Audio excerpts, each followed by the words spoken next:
Good morning students. हम लोग पढ़े थे अपने 9th क्लास में, कुछ चीज़ पढ़ लिए थे। ठीक, उसमें पढ़े क्या थे? सबसे बड़ी चीज़ तो ये है कि हम इस चैप्टर को रीड कर रहे थे।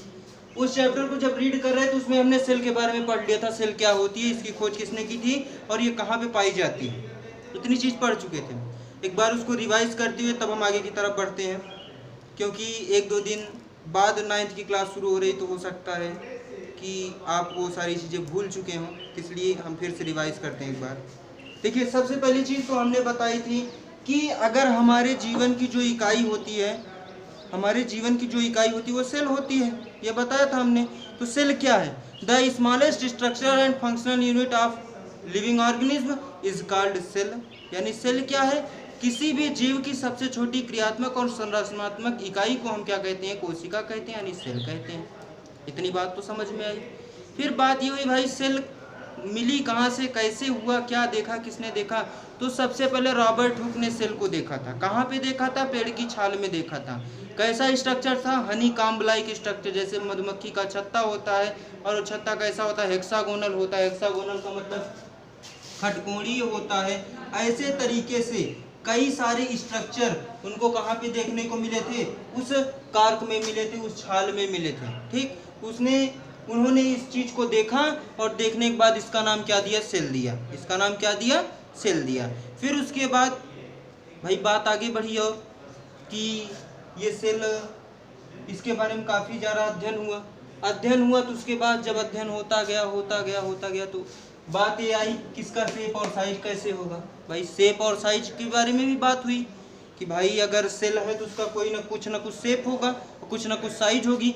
तो अगर हम बात करें कि सेल की जो शेप है या फिर सेल की जो साइज है, इसके बारे में बात करें तो अलग अलग सेल अलग अलग रूप में तथा अलग अलग माप की पाई जाती है।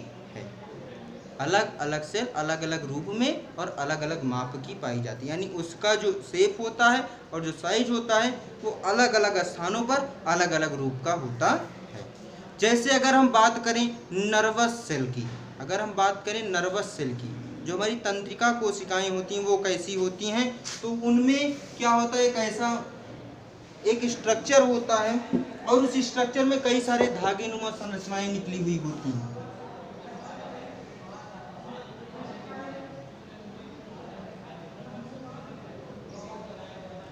कुछ इस तरीके का स्ट्रक्चर मान लेते हैं। नर्वस सिस्टम के जो सेल होते हैं उनमें होता है, इनका एक न्यूक्लियस होता है अपना। एक न्यूक्लियस के बाद इसमें कई सारे ऐसे धागे नुमा संरचनाएं निकली हुई होती हैं।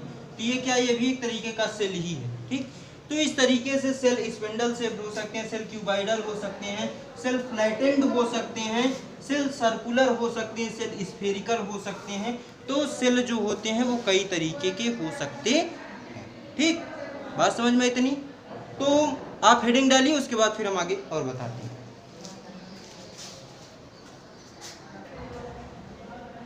चलिए, अगर हम बात करें इसके शेप की, अगर सेल्स की शेप की बात करें तो cells differ from each other in size, shape and activities. भाई साइज के आधार पर सेल अदर होंगी, शेप के आधार भी सेल्स अदर होंगी, एक्टिविटीज अगर देखी जाए तो एक्टिविटीज के आधार पर भी अलग होंगी।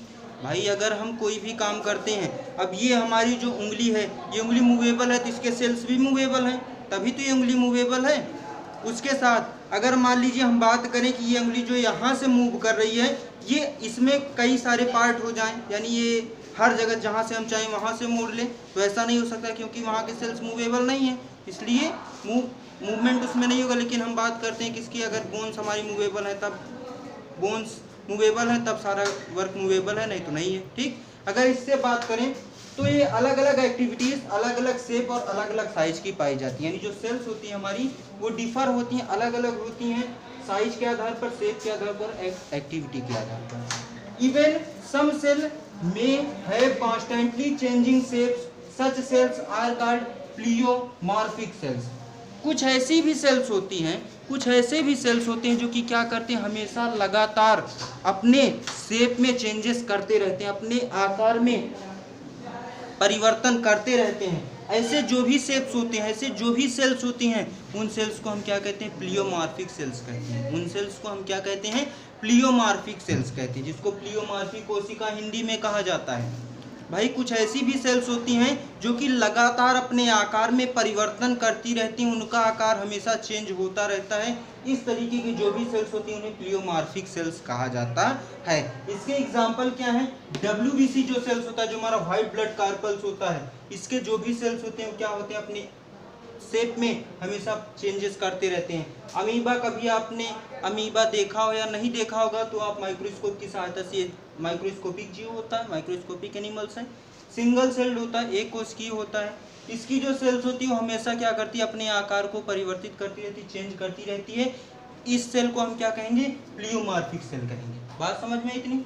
फिर उसके बाद cell that have fixed shape are a following type. कुछ ऐसे सेल्स हैं जिनका जो शेप होता है वो फिक्स्ड होता है, वो नीचे उनके जो भी टाइप्स हैं वो नीचे दिए गए हैं। इसमें हमारा सबसे पहला टाइप क्या है?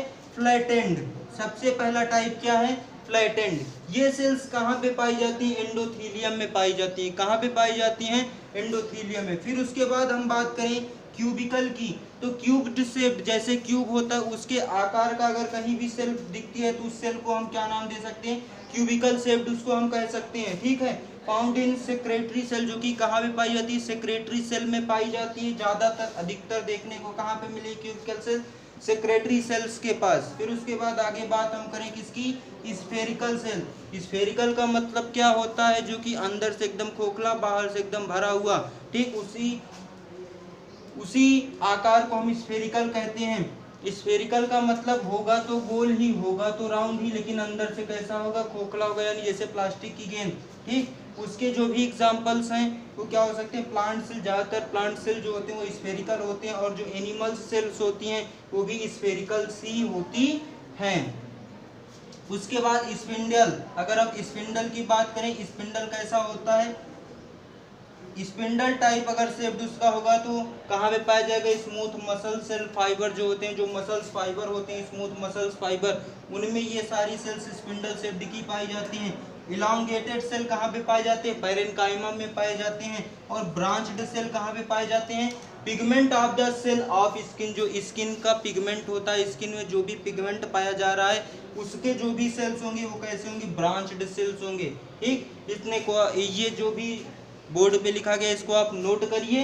नोट करने के बाद फिर आगे बताते हैं साइज के बारे में, यानी कैसे अलग अलग एनिमल्स में जो सेल का साइज होता है वो वेरी करता है, कैसे अलग अलग होता है। पहले इसको नोट करिए।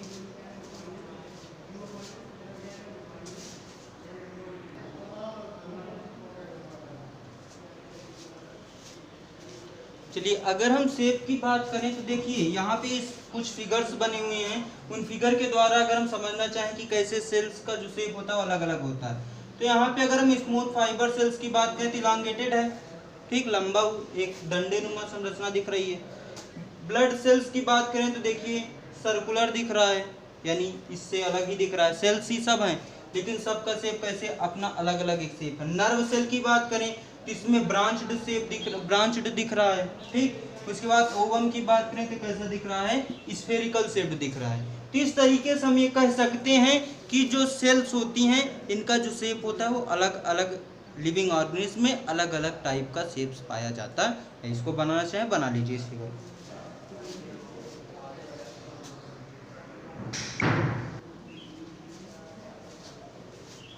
चलिए, अगर हम साइज की बात करें तो the size of cell varies from all organism. अलग अलग ऑर्गेनिज्म में जो सेल की साइज होती है वो वेरी करती रहती है, वो अलग अलग होती है। ठीक, इसमें हमारा एक पॉइंट है, दो पॉइंट है इसमें। पहला पॉइंट ये, the smallest cell found in, जो सबसे छोटी कोशिका पाई जाती है पीपी येलो में पाई जाती है, और जो सबसे बड़ी सेल पाई जाती है वो किसमें पाई जाती है? ऑस्ट्रिच के एग में पाई जाती है, जिसका जो डायमीटर होता है वो लगभग 6 इंच का होता है, और इसका जो पीपी येलो का जो डायमीटर होता है वो 0.2 माइक्रोमीटर का होता है।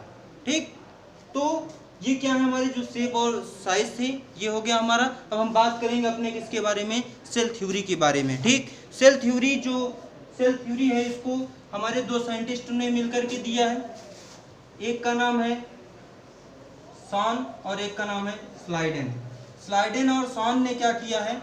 ये दोनों मिलकर के सेल थ्योरी दिए हुए हैं। ठीक, स्लाइडेन और सॉन मिलकर के सेल थ्योरी दिए हुए हैं। इनमें जो सेल थ्योरी है वो 3 पॉइंट्स की है। सेल थ्योरी जो है वो 3 पॉइंट है, लेकिन इसमें 2 पॉइंट किसने दिया है, 2 पॉइंट थियोडर और स्वान और स्लाइडेन मिलके दिए हैं। 1 पॉइंट बाद में भाई ये हुआ कि पहले हम सेल थ्योरी देखते हैं क्या होता है, उसके बाद फिर आगे की बात करते हैं। ठीक, सेल थ्योरी में जो सेल थ्योरी थी हमारी, उसका जो सबसे पहला पॉइंट था वो था कि all the organism are made up of cell, all the organism are made up of cell, all the organism are made up of cells, यानी जितने भी ऑर्गेनिज्म होते हैं वो सब किससे मिलकर के बने हुए होते हैं, सेल से। जो भी जो सेल थ्योरी थी उसका सबसे पहला पॉइंट यही था। उसके बाद दूसरा पॉइंट क्या था, दूसरा पॉइंट इसमें था कि the structural and functional unit, यार इनको शांत करो, the structural end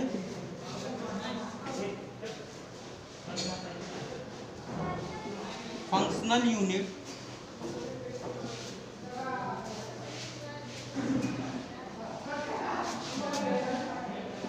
of life.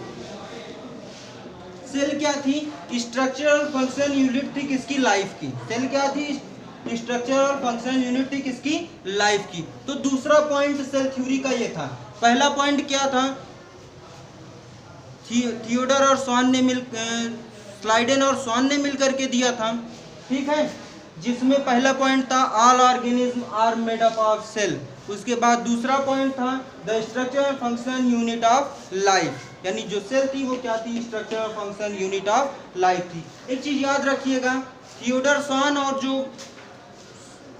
M Schleiden थे, ठीक, थियोडर स्वान जो थे वो क्या थे, वो थे हमारे जूलॉजिस्ट, वो क्या थे, हमारे जूलॉजिस्ट थे। लेकिन जो एम स्लाइडेन थे, जो एम स्लाइडेन थे वो क्या थे हमारे, वो थे हमारे बॉटनिस्ट थे। वो कौन थे, बॉटनिस्ट थे। इन दोनों ने क्या किया, आपस में सेल, भाई जब सेल की खोज हुई, रॉबर्ट हुक ने सन 1665 ईस्वी में सेल की खोज की। उस सेल की खोज होने के बाद इन्होंने क्या किया, उस पे जो सेल था उस पे इन्होंने स्टडी करना शुरू किया। इन्होंने एक चीज़ सब में देखा, सब चीज़ समान थी। उन्होंने देखा जितने भी एनिमल्स थे उनमें किसने देखा, एनिमल्स में देखा किसने, थियोडर स्वान ने देखा। क्या देखा कि all organism are made up of cell, यानी जितने भी ऑर्गेनिज्म थे वो सब किससे बने हुए थे, सेल से बने हुए थे। फिर उसके बाद उसने दूसरा पॉइंट ये दिया, the structure and functional unit of life is cell, यानी सेल क्या स्ट्रक्चर और फंक्शनल यूनिट लाइफ की है। यानी किसने देखा इसको, थियोडर स्वान ने देखा। कहाँ पे देखा, जितने भी एनिमल्स थे सब एनिमल्स के ऊपर उन्होंने काफ़ी अध्ययन किया। अध्ययन करने के बाद ये दोनों पॉइंट निकाल के उन्होंने दिया। उसके बाद उसी समय पर जो स्वान जी थे, जो स्वान थे, उन्होंने तो ये चीज़ दिया, एनिमल्स को खोज, एनिमल्स के बारे में स्टडी करने के बाद दिया। और वहीं जो स्लाइडेन थे उन्होंने क्या किया, प्लांट के ऊपर स्टडी किया। उन्होंने किसके ऊपर स्टडी किया, प्लांट के ऊपर। और उन्होंने भी सेम 2 पॉइंट्स दिए, यानी all organism are made up of cell, और दूसरी चीज the structure and function unit of life is cell. उन्होंने भी 2 पॉइंट दिया। फिर उसके बाद आपस में दोनों लोग मिले और मिल करके जो सेल थ्योरी आई वो ये आई कि all the organism are made up of cell, और दूसरी चीज the structure and function unit of life cell.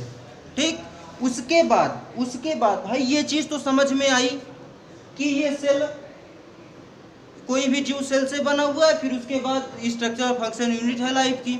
लेकिन ये चीज़ नहीं समझ में आई कि अगर मान लीजिए कभी ऐसा भी हो जाता है, कुछ सेल्स हैं जो कि ख़त्म हो जाती हैं, फिर वो सेल्स कहाँ से आती हैं, कैसे बनती हैं। जब ये बात होने लगी कि भाई अब ये तो पता इससे चल नहीं रहा है कि क्या जो भी सेल्स होती हैं वो कैसे बनती हैं या फिर सेल का निर्माण कैसे होता है, तब कौन आया, विर्चो आए। कौन आया, विर्चो आए। और विर्चो ने क्या किया, इस सेल थ्योरी में एक सुधार किया।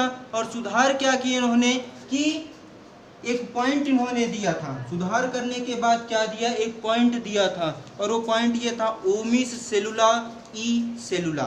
ओमिस सेलुला ई सेलुला। इसका मतलब क्या था, इसका मतलब ये था कि कोई भी नई कोशिकाओं का निर्माण उसके पूर्ववर्ती जो पुरानी कोशिकाएं होती हैं उनके आधार पर जब वो क्षतिग्रस्त हो जाती हैं तो उन्हीं के बाद एक नई कोशिका वहाँ पे बनती है। इन्होंने जो तीसरा पॉइंट दिया था वो ये दिया था ओमनिस सेलुला ए सेलुला।